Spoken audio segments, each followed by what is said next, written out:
Bangla academy প্রাঙ্গণ ও সোহরাওয়ার্দী উদ্যানে চলছে অমর একুশে গ্রন্থমেলা। দ্বিতীয় দিনে ক্রেতা সমাগম তেমন না হলেও ধীরে ধীরে বাড়ছে বইপ্রেমীদের আনাগোনা। দর্শক, এই মুহূর্তে গ্রন্থমেলা রয়েছেন আমাদের সহকর্মী পারমিতা হিম। মেলার সবশেষ খবর জানতে যোগ দিচ্ছি তার সাথে। পারমিতা। ফয়সাল, ৩২৯টি প্রকাশনা সংস্থার স্টল এই সোহরাওয়ার্দী উদ্যানে এবং ৮০টি প্রকাশনা সংস্থার স্টল হলো বাংলা একাডেমি যে মঞ্চ, বাংলা একাডেমির যে প্রাঙ্গণ সেখানে।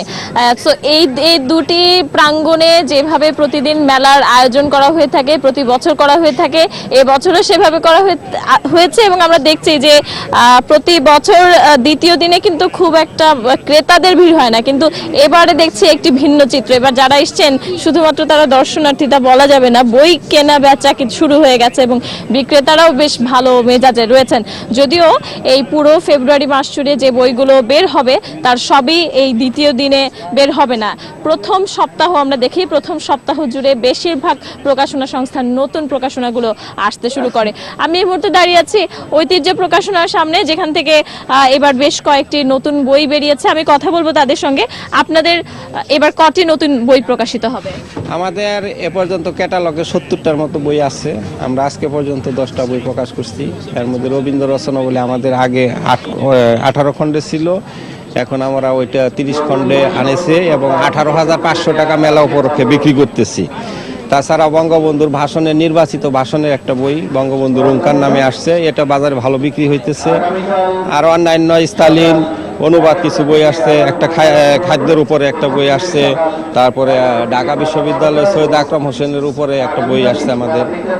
ঐতিহ্য প্রকাশনার একটি বিশেষ দিক হচ্ছে নতুনদের, তরুণদের বই তারা সবসময় প্রাধান্য দিয়ে থাকে। এবার সেটি কেমন রেখেছে? এবারও মেলায় কয়েকজনের নাম আছে আর কি, এই বইগুলো আসে না এখনো, পরপর 2-1 দিনের মধ্যে আসবে। এখন পর্যন্ত মেলার বিক্রি কেমন? মেলার বিক্রি আসলে প্রথম দিকে কিন্তু বিক্রিটা আমরা তেমন ভাবে দেখি না, আমাদের অনেক কাজ কাম থাকে, ডেকোরেশনের একটা ব্যাপার স্যাপার নিয়ে আমরা ভবিষ্যৎ মানে মেলার পরবর্তী দিনগুলো ভালো হবে এটাই আশা করতেছি। অনেক ধন্যবাদ আপনাকে। দর্শক, তিনি যেমন বলছিলেন ঐতিহ্য প্রকাশনা সংস্থার যেমন অবস্থা দেখছেন যে এখানে তরুণ পাঠকদের সংখ্যায় বেশি, দর্শনার্থীরা যারা এখানে আসছেন এখন কিন্তু বরাবরের মতোই তারা বেশিরভাগই বই দেখবেন, বই কি কিনবেন সে ব্যাপারে সিদ্ধান্ত নেবেন। তবে এখানে একটি বিষয় বলে রাখি, এবার যেটি দেখছি গতকাল থেকে অর্থাৎ প্রথম দিন থেকেই কিন্তু যারা আসছেন তারা একটি দুটি বই, বিশেষ করে চিরায়ত গ্রন্থ যেগুলো আছে সেগুলো তারা কিনতে শুরু করেছেন। তো মেলার দ্বিতীয় দিনে বেচা বিক্রি ভালোই যাচ্ছে, বোঝা যাচ্ছে আগামী দিনগুলোতেও বইমেলা বেশ জমে উঠবে। ফয়সাল। দর্শক, সহকর্মী পারমিতা হিম যোগ দিয়েছিলেন গ্রন্থমেলা প্রাঙ্গণ থেকে। সেখান থেকে তিনি জানাচ্ছিলেন মেলার সবশেষ খবরাখবর। যাচ্ছে পরবর্তী প্রসঙ্গে। এশিয়ার সর্ববৃহৎ আলোকচিত্র উৎসব ছবি মেলার 9ম আয়োজন আগামীকাল শুক্রবার থেকে শুরু হচ্ছে। এ উপলক্ষে দুপুরে শিল্পকলা একাডেমিতে এক সংবাদ সম্মেলনের আয়োজন করা হয়। সংবাদ সম্মেলনে জানানো হয়, এবারের ছবি মেলার বিষয়বস্তু অবস্থান্তর। 2 সপ্তাহব্যাপী এ প্রদর্শনী শিল্পকলা একাডেমির পাশাপাশি পুরান ঢাকার বেশ কিছু ঐতিহ্যবাহী স্থানেও প্রদর্শিত হবে।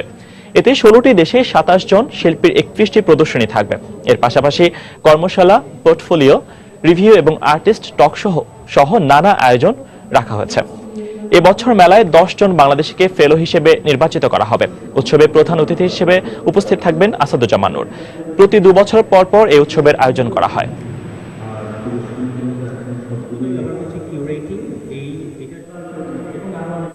দেশের বাইরের খবর। যুক্তরাষ্ট্রের পররাষ্ট্রমন্ত্রী হিসেবে শপথ নিয়েছেন এক্সন মোবিলের সাবেক প্রধান নির্বাহী Rex Tillerson. Vice president Mike Pence যুক্তরাষ্ট্রের জনগণ ও দেশের স্বার্থে কাজ করবেন বলে অঙ্গীকার করেন টিলারসন। এর আগে মার্কিন পররাষ্ট্রমন্ত্রী হিসেবে টিলারসনকে অনুমোদনের বিষয়টি মার্কিন সিনেটে 56-43 ভোটে পাশ হয়। রুশ ঘেঁষা 64 বছর বয়সী টিলারসন দায়িত্ব পালনকালে মস্কোর সঙ্গে সম্পর্কের ক্ষেত্রে মার্কিন স্বার্থ কতটা সমুন্নত রাখতে পারবেন এ নিয়ে ডেমোক্র্যাট কংগ্রেসম্যান ও সিনেটররা সমালোচনা করেছেন। পররাষ্ট্রমন্ত্রী হিসেবে টিলারসন প্রথম বিদেশ সফরে শিগগিরই দক্ষিণ কোরিয়ায় যেতে পারেন বলে জানা গেছে।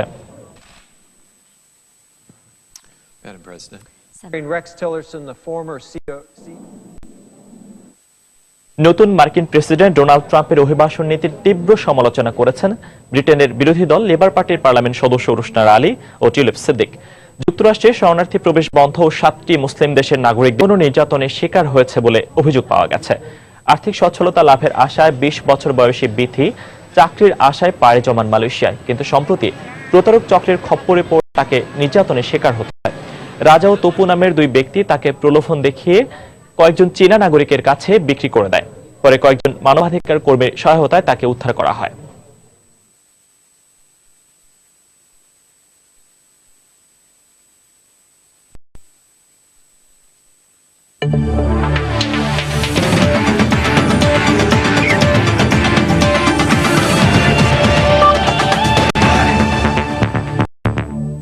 ভারতের বিপক্ষে সাদা পোশাকে বহুল প্রতীক্ষিত টেস্ট ম্যাচ খেলতে দেশ ছেড়েছে বাংলাদেশ জাতীয় ক্রিকেট দল। অধিনায়ক মুশফিকুর রহিমের নেতৃত্বে 15 সদস্যের বাংলাদেশ দল সকালে দেশ ছাড়ে।